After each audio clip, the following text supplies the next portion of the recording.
Užuomarša.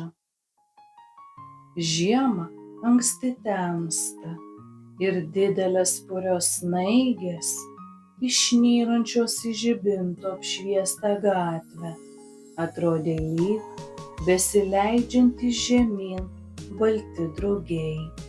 Vyrai ir moterys, grįžtą iš darbo, pakeliui skubėjo į maisto produktų parduotuves.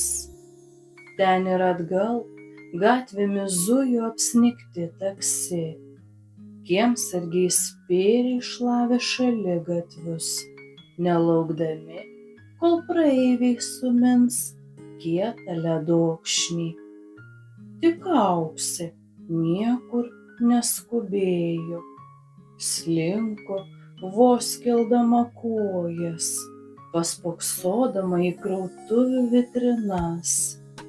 Jos mokyklinė kuprinėlė su knygomis ir sąsiuviniais, pečiai, kailinė kepurė, viskas jau buvo padengta storu sniego klodu.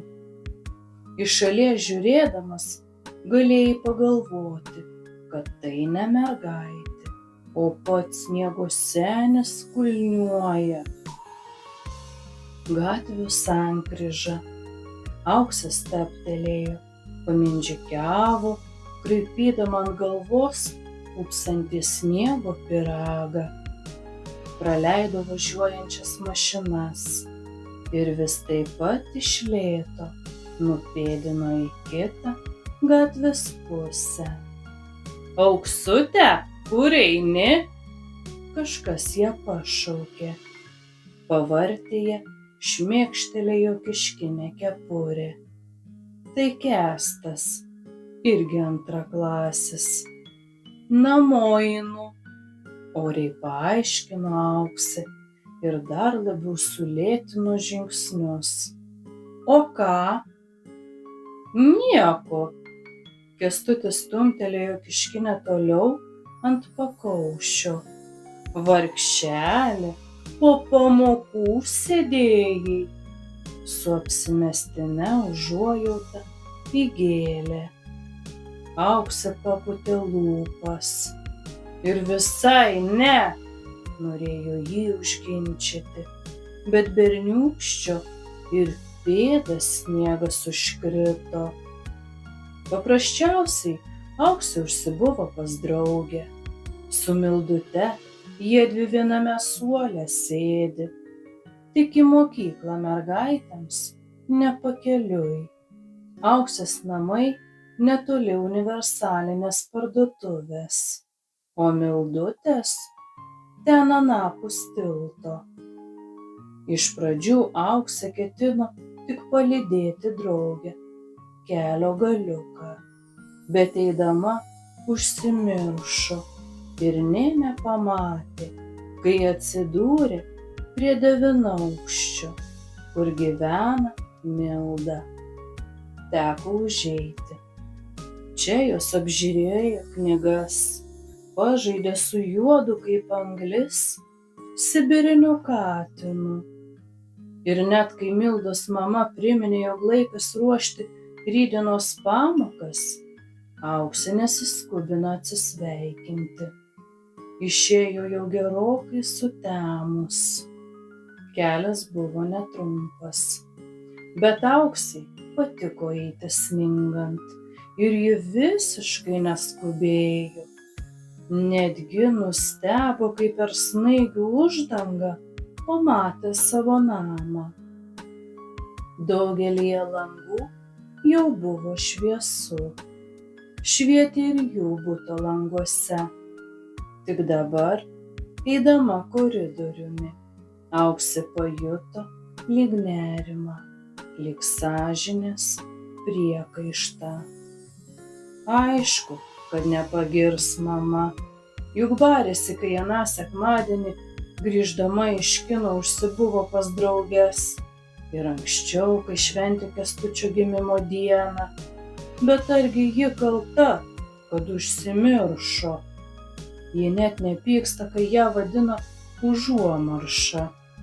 Tiesiog išgaravo iš galvos, jog metas grįžti namo. Ir šį kartą tik prie savo buto durų suprato negerai padariusi. Atsiduso, neryžtingai paspaudė skambutį. Duris atidarė mama. Auksė, nebelaukdama priekaištų, jau prieškambaryje ėmė teisintis. Mamyte, nepyk, kad užtrukau, aš buvau pas Mildą ir visai pamiršau, kad man laikas namo. Ir tik dabar, prieš skambindama, prisiminiau, juk tu žinai, kokia aš užuomarša. Mama nieko neatsakė, tik nupurtino mergaitės paltuko ir kepurės sniegą, pakabino drabužius ant pakabo. Kaip gerai, giliai širdyje apsidžiaugė Auksė, mama visai nepyksta. Greit mintis nukrypo į rytdienos pamokas. 3 aritmetikos uždaviniai, dailyraščio puslapis, dar eilėraštį reikia išmokti atmintinai. 4 posmelius. Auksė išsidėstė ant stalo knygas ir sąsiuvinius, susirado uždavinyną ir ėmė spręsti. Nebaigusi antrojo uždavinio, pajuto alkį. Mamyte, aš labai noriu valgyti, šūktelėjo ji į kitą kambarį motinai. Atsakymas jai pasirodė netikėtas, tarsi griaustinis Viduržemyje. Kad nieko nebėra, viską suvalgėm. Aš tik dabar prisiminiau, kad tu likai be pietų. Auksė sukluso. Juokauja mama, ar ką? Bet motina kalbėjo visai rimtai. Ir mergaitei nieko kito neliko, kaip spręsti uždavinį toliau. Baigdama dailyraščio puslapį, Auksė prisiminė, kad rytdienos mankštai mokytoja liepė atsinešti medžiagines šlepetes. Buvo apie jas užsiminusi motinai, bet dabar parūpo sužinoti, ar tikrai pasiūtos. Mama, kaip šlepetės? Kokios šlepetės? Motina rodės nustebusi. Kaip tai kokios? Mankštai, ašgi tau sakiau, kad mokytoja. Vaikeli, bet aš tik dabar jas prisiminiau. Teks šį kartą mankštintis basai. Auksė skaudžiai prikando lūpą. Tik dabar mama kartojo jos pačios žodžius. Jau kelintą kartą. Ne, geriau pasibartų už vėlavimuose, o visa kita liktų kaip buvę. Bet mama nė neketino rūstauti. Priešingai, netgi atrodė savotiškai susidrovėjusi ir kalta.